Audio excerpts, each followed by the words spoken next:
Hello, ഇന്നത്തെ വീഡിയോയിലേക്ക് എല്ലാവർക്കും സ്വാഗതം. ഇന്ന് നമ്മൾ കാണാൻ പോകുന്നത് മുറങ്ങളും കൊട്ടകളും എങ്ങനെ ഉണ്ടാക്കുന്നതെന്ന് കാണാൻ വേണ്ടി ഡിസൈനും കാര്യങ്ങളും കൊട്ടകൾ ഉപയോഗിച്ച് തുടങ്ങിയതിന് നല്ല ഭംഗിയാണ് കാണാനും. മുള ഉപയോഗിച്ചാണ് ഇത് മെടഞ്ഞെടുക്കുന്നത്. പണ്ട് കാലങ്ങളിലൊക്കെ കാപ്പി പറിക്കാനും നെല്ല് കോരിയെടുക്കാനും അതിനൊക്കെ കൊട്ടകൾ ഉപയോഗിക്കാറുണ്ട്. ഇതുപോലെ മുറങ്ങൾ അതുപോലെ അരി പാറ്റാനും മറ്റെല്ലാ ആവശ്യത്തിനും മുറകൾ ഉപയോഗിക്കുന്നുണ്ട്.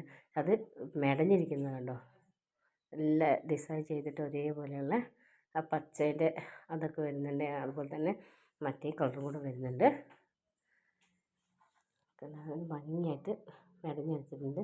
ഭയങ്കര പാടാണ് ഇത് ചെയ്യാനൊക്കെ.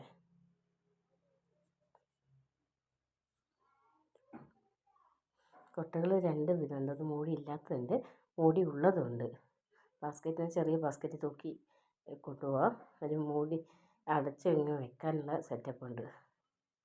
ചെറിയതാണ്, എന്തെങ്കിലുമൊക്കെ ഇട്ട് വെക്കാനൊക്കെ പറ്റും. അടച്ച് വെക്കാം.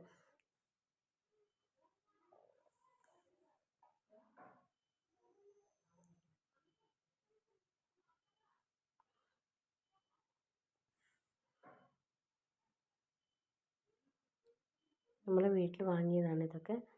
നമുക്ക് ആവശ്യം വരുന്നത്, നമുക്ക് കൃഷി കാര്യങ്ങളൊക്കെ ഉള്ളതുകൊണ്ട് നെല്ലും പാറ്റാനും എടുക്കാനും എല്ലാത്തിനും മുറ ഉപയോഗിക്കാറുണ്ട്. ഇങ്ങനെ എല്ലാത്തിനും വേണ്ടിയിട്ടാണ് ഈ സംഭവങ്ങളൊക്കെ വാങ്ങിയിരിക്കുന്നത്.